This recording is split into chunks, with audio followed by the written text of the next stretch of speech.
God Morgan, and happy Wootens Day to you.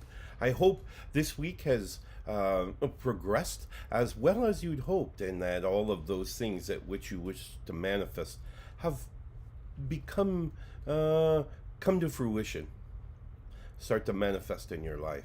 I hope also that your mental space is in a wonderful, calm, restful place, and that all of your stresses and struggles you're able to control and move out of your general processing so that you can enjoy the peace.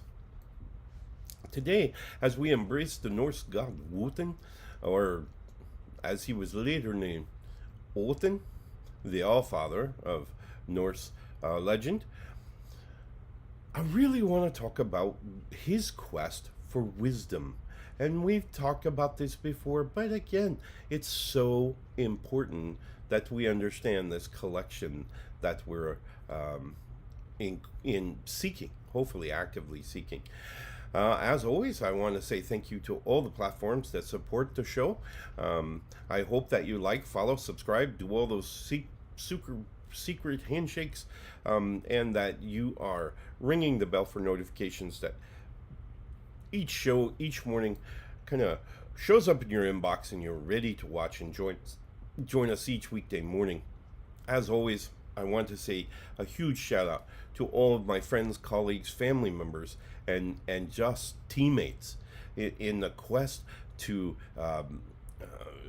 provide a multitude of perspectives that can hopefully help you to find, either obtain or maintain your mental space. As always, if you have a few extra coins and you want to put them to good use, by all means, stop by, hit the tip jar, drop them in there, and know in your hearts that we will put them to the best use possible, that we may continue to promote this message, get it out there, and hopefully get in front of those people who really need to hear it.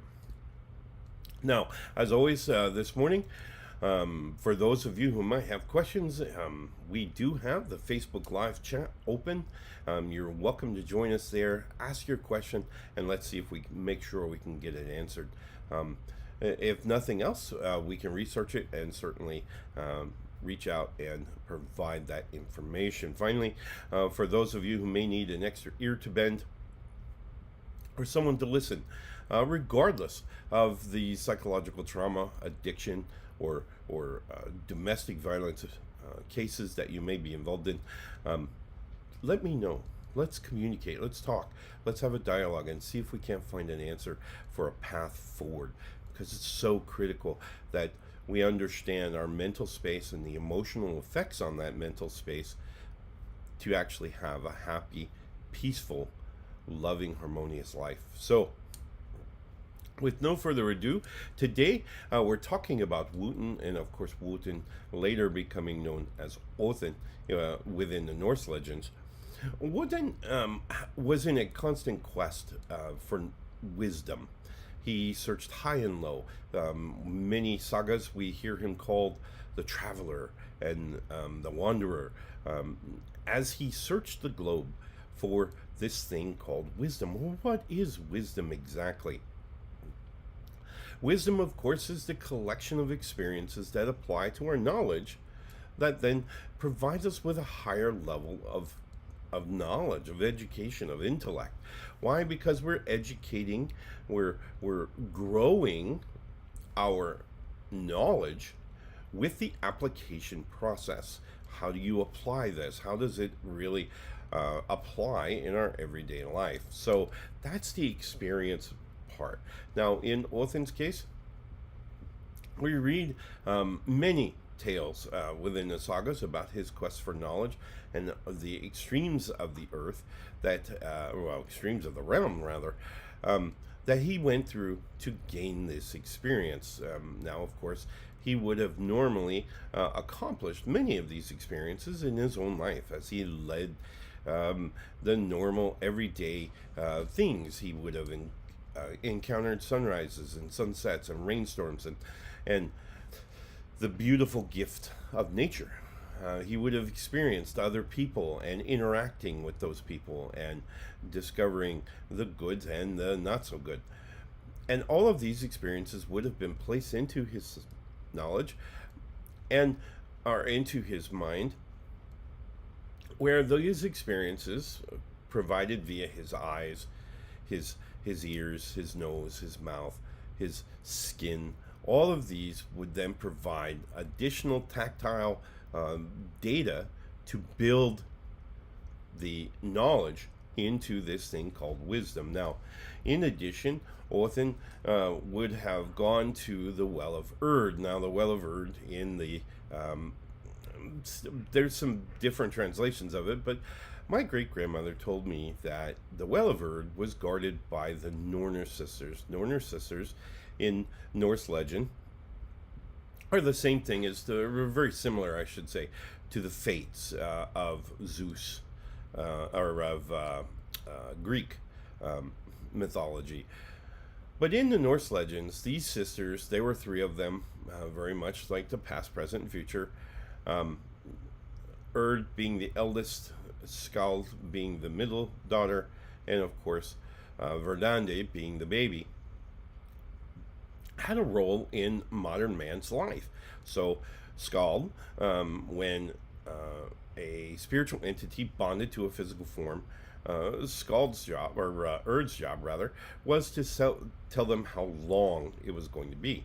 So you agreed to a certain period that you would be connected to this physical form. Now, remember, the spiritual realm doesn't really do time.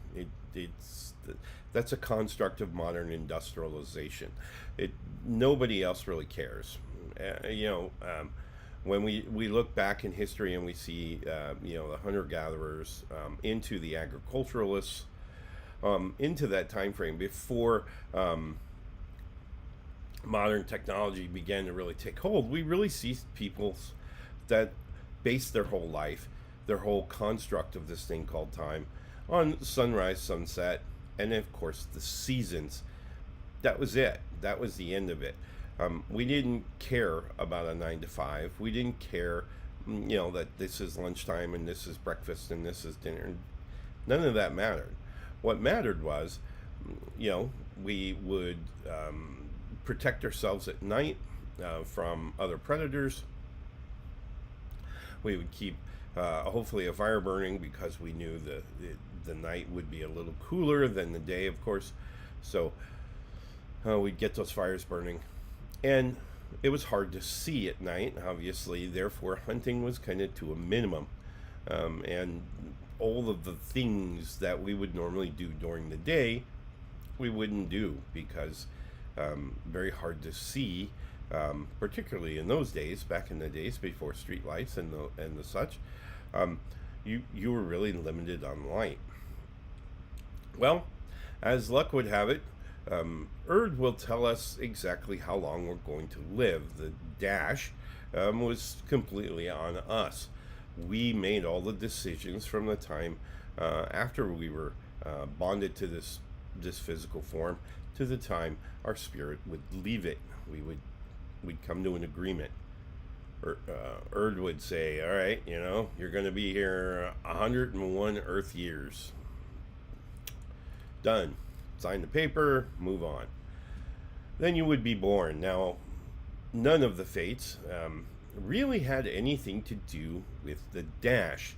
The dash, of course, being that little mark that stands between your birth year and your death year, right? So that dash, that's your life. That's the whole collection of this physical lifetime is in the dash. And you were ultimately responsible for that. You made your decisions, you made your choices, you made your responses based on whatever was going on in your life, wherever you were mentally and emotionally. That was on you. Then ultimately we would depart our physical form. Our spirit would leave it. It would go in front of Skald. Skald would then evaluate a tapestry sewn by Verdande. Verdande, of course, this tapestry would never show our accomplishments. It wasn't a glory wall. That's not what it was. That's not what she sewed. What she sewed was our our responses to those events in our lives. So whether we responded appropriately, or we used a primal emotional reaction, and that usually flared up in our face. But nonetheless, she actually recorded our responses to these events. Never the event, simply our responses. Then, based on whatever she read, Skald would then assign a hall at which the individual would then reside in until Ragnarok, of course, where all would rise and to fight the battles of what many kind of referred to as Armageddon. So, kind of the end of the world battle. Odin sought this well because in this well that the Norse sisters guarded, okay, was a root from the great tree Yggdrasil. Now, Yggdrasil, for those of you not familiar with Norse legend, Yggdrasil was the great tree, center tree of life. It held all 9 realms. All 9 realms were contained within the branches or in the root or somewhere along the line. Asgard, of course, being way up top, Helheim being way at the bottom.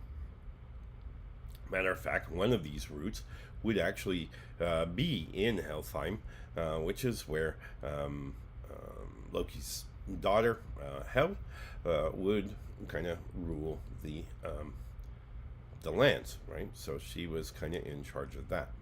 Now, this thing called Yggdrasil is a great center tree of life. Now, one of the stories that my great grandparents would explain upon me was that we being individual life forms, all individual life forms, were like a leaf on this tree. So we had our center connection, right, which is the center energy stream that provides energy and life to individuals. That energy stream was like your stem of you being per se a leaf. And that stem then connected to a branch, which connected to another branch, which connected to another branch, which connected to another branch, which ultimately would wind up in the trunk, and the trunk would come all the way down into this root. Now, the well of Erd would provide sustenance for Yggdrasil. These wells at each of the 3 roots would provide sustenance. It would provide water to the tree. Now, similarly, as the trunk or as the root dipped into the well, we find the reflection of all the experiences of all the leaves connected to this tree. So in other words, your interpretation of the experience that you have in your life is then passed through our stem up into Yggdrasil, all the way back into this root, which then deposits a reflection of your experience in the waters of the well. Okay? Now, this is the same well that Odin would then donate one of his physical eyes that he may drink from. Why? Because he was collecting experiences. He was pulling in all these experiences that would make him wise. Now, after drinking from the well, he would sleep for 9 days. And this allowed the brain to kind of put all of these experiences into some kind of order that we could now refer to. This became Odin's wisdom. All right? And that's really a great lesson for us in our modern day life. Experiences are what gives us wisdom. So notice most elders, they have a lot more wisdom. Why? Because they have a lot more experiences. There are many amongst us who are even younger and who have tapped into maybe a previous life's experiences, and that they kind of seem older than they are, right? Why? Because they're drawing upon this experience from a previous life. This is completely doable. Remember, your spirit is eternal, right? Your spirit goes on forever until it's disassembled and the particles are then destroyed and um, um, spread out, right? So the key here for us to know is these experiences that we have in life, the things that we see, touch, taste, hear, smell, and certainly feel, are all part of an education that we can't receive anywhere else. As a physical form, one of the things that you do each and every day, each and every minute of every day, is that you're releasing hormones or chemistry into your bloodstream, and then the brain is recognizing that. Now, the brain recognizes this chemistry as a particular feeling, so it kind of draws up what the chemical composition is that's being handed to it right now, and it kind of looks at this other chart and goes, well, based on the times I've had this before, this chemical composition, it shows to be happy or sad or mad or whatever, right? And then the brain engages and says, okay, this is how we feel. Now, remember, the physical body already has these chemicals in it, right? So we talk about anger or things like that. The engagement of, maybe muscles or, maybe even the muscles of the face to actually promote, this anger kind of thing. Whatever it is, our body already has this chemistry to kind of move us in that direction. We always possess the power to change. When we think about the processing, and one of the visuals that my great-grandfather has given me about our experiences is, as they come in, and we'll use the visual as an example, as this image comes into our eyeball, right? Our eyeball then converts that image to energy that it then puts on our optic nerve and sends across the nerve connections towards the brain. Now, just when the optic nerve starts broadcasting stuff into our brain, it goes through a filter, and this filter is our emotional filter, right? So the emotional filter identifies a signature on the energy that's now created, and it's going to recognize that signature so that it can then say, all right, heart, release these hormones because, man, this is what we're feeling, right? The process then, this chemistry comes rushing up to our brain. Our brain then recognizes it, does its little comparison, figures out where we're at, and applies this chemistry or the chemical composition then to this energy packet that's been handed to it. Now, one of the first two things it's going to do is set our emotional filter for the next present, for the next experience that we bring into our mind, all right? So it's going to set our emotional filters, and then it's going to set the border of our aura to a certain frequency. Now, this is why when we speak about auras, they're very volatile, right? So 1 minute they could be cool and collected, and the next minute they can be off the charts, just stressed out or whatever, okay? Now, after it passes that emotional gate, right, and the emotions come back up and it registers, and there's one more gate it has to pass through, and I call this, based on what my great-grandparents have told me, I call this the me gate. Me. M-E. Me gate. Why is it the me gate? Well, it's the me gate because I have a choice. I control the narrative within my mind. I'm the one that says, you know, that's everything about that situation says I need to be angry. My internal chemistry is anger. Brrr. But I have a choice. And I can choose to put that away. I can choose to be peaceful, to be joyful, to be harmonious. I can choose this. Now, a lot of people may have gotten this confused with compliance or submission, but that's not what this is. Our me gate is our control of our narrative. We get to control this. Now, a lot of times, many people will just surrender to whatever the emotion is coming rolling in. Okay, gates open, come on in, right? This allows the memory now to be stored of that event with the chemistry that we allowed. But if we choose to change that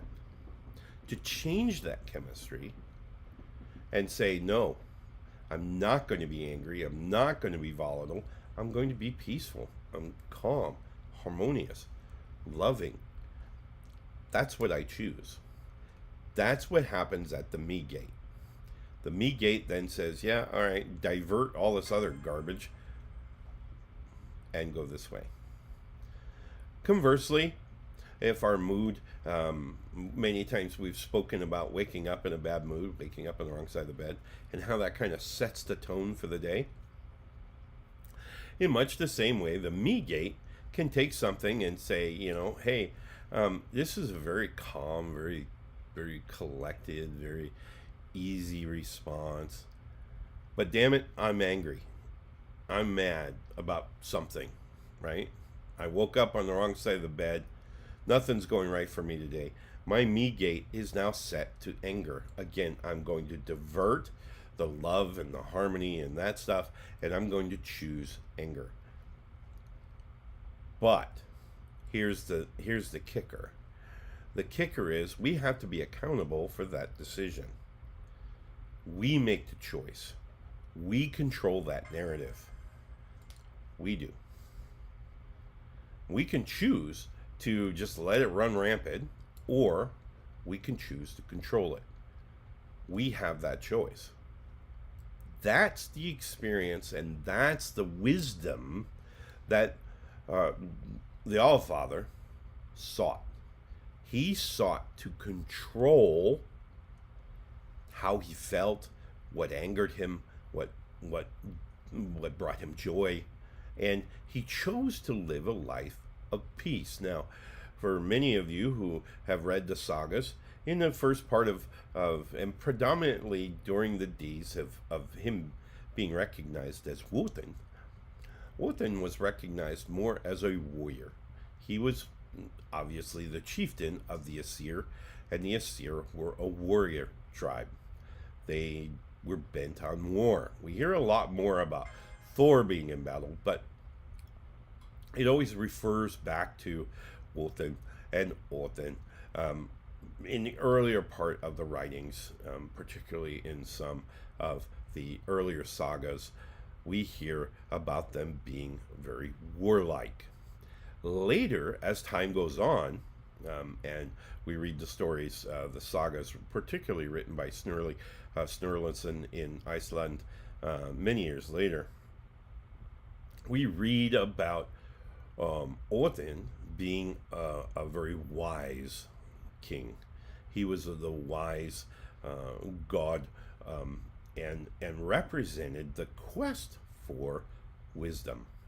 So we find him kind of converting as he recognized his part in his narrative. He was writing the book, not allowing the Norse sisters, not allowing anything else to direct his life. He was now writing the narrative.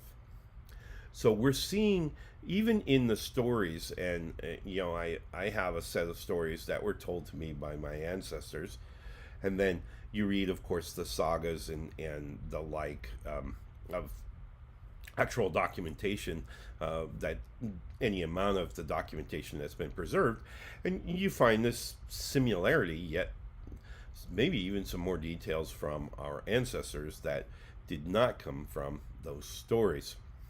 Again, ancestors are connected to, as we get older, we seek much further, myself included, and we find that we're communicating with more and more ancestors, and we're getting more and more details about these stories, these legends, that may or may not be absolute fact, okay?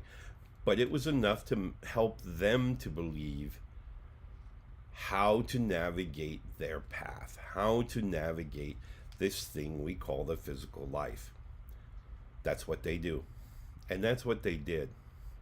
And so it's this knowledge, it's this quest for wisdom that allowed us to just garner all of these experiences in our life and to actually use them now to understand the me gate. Because that's ultimately the goal, right? Is that we are here to learn all this emotional turmoil that's going to go on in our lives. We're here to learn a safe, pleasant path forward. All right?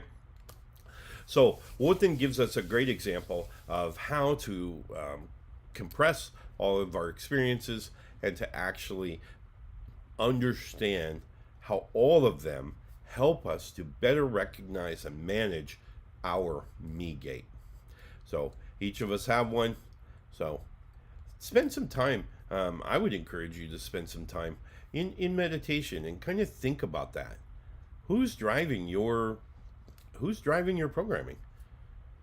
You know, are you letting hate and division and segregation and retaliation? Are you letting that drive? Are you letting the generational hate that's been handed down generation after generation? Or are you choosing to control your me gate and say, no, I don't want that. I don't want that energy. I don't want that definition. I want to be peaceful. I want to be harmonious. I want to live and love and grow and evolve, right? So those are all good things. My friends, today, again, as I do, particularly this week, as we recognize the murdered and missing Indigenous women and children all around the globe, today I wear the red hand, and I encourage you to embrace this experience and check out all of the pages, particularly in your area, where there is these murdered and missing Indigenous women and children and men. All of them. Our relatives are always looking for that solution. They're looking for closure, and so these agencies around the world are working, hopefully tirelessly, to bring our sisters, our brothers, and our children home, whatever that means. So I encourage you to investigate and to put it on your radar to help us to embrace the loss of these people and to bring them home, right? Wear red this week, May 5th, of course, being Savannah's Day. We wear red on that day. But then for the remainder of this week here in Alaska, we're celebrating or embracing a better understanding of all the things that go into hopefully bringing all these folks home. So today I wear the red mask. I wear a pink shirt. Didn't have any red ones left. So we're down to a faded red, which is pink. So we'll be wearing that today. I look forward to seeing you tonight when we, in Sporks Ball, when we answer a question that you've asked via email. So I look forward to hopefully joining you then. And until then, my friends, have a wonderful Wotan's Day. May your experiences guide you and bless you with a better me gate. All right? Love and light, my friends. Enjoy.